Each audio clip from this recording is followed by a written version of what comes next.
6 নম্বর প্রশ্ন বলছেন, আসসালামু আলাইকুম শেখ ওয়ালিম সালাতুল্লাহ। একজন বোনের বয়স 45 বছর, ডায়াবেটিস আছে, আল্লাহ শেফা দিক।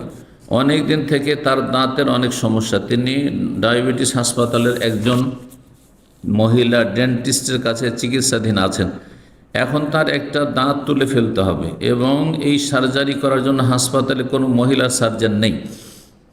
দাঁতের অন্যান্য কাজ মহিলা ডাক্তার করলেও দাঁত তুলে ফেলার কাজটা পুরুষ সার্জন করেন। এমতো অবস্থায় তিনি কি করবেন? জায়েজ রয়েছে যদি সম্ভব হয় তার পক্ষে, যে অন্য আশেপাশে আরও বা কোনো হাসপাতাল আছে যেখানে মহিলা সার্জন আছে আর সেখানে সে আর্থিক দিক থেকে পৌঁছিতে পারবে, তাহলে সেখানে সে রেফার নেবে অথবা সেখানে গিয়ে এই সার্জারিটা করাবে বা দাঁত তুলবে। আর যদি সেটা সম্ভব না হয়, এরকম জরুরি হয়, তাহলে মহিলা রোগীর চিকিৎসা পুরুষ ডাক্তারের কাছে জায়েজ।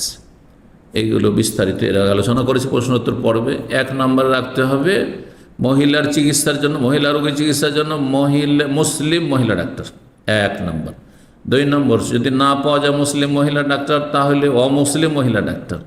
যদি সেটাও না পাওয়া যায় তাহলে মুসলিম পুরুষ ডাক্তার, মুসলিম পুরুষ ডাক্তার 3 নম্বরে। সেটাও যখন না পাওয়া যাবে তখন অমুসলিম পুরুষ ডাক্তারের কাছে নিরুপায় হয়ে চিকিৎসা নেওয়া যাবে। কিন্তু আপনি মুসলিম পুরুষ ডাক্তার থাকতে চলে গেলেন অমুসলিম, হ্যাঁ ইহুদি নাসারা পুরুষ ডাক্তারের কাছে, হারাম। হ্যাঁ,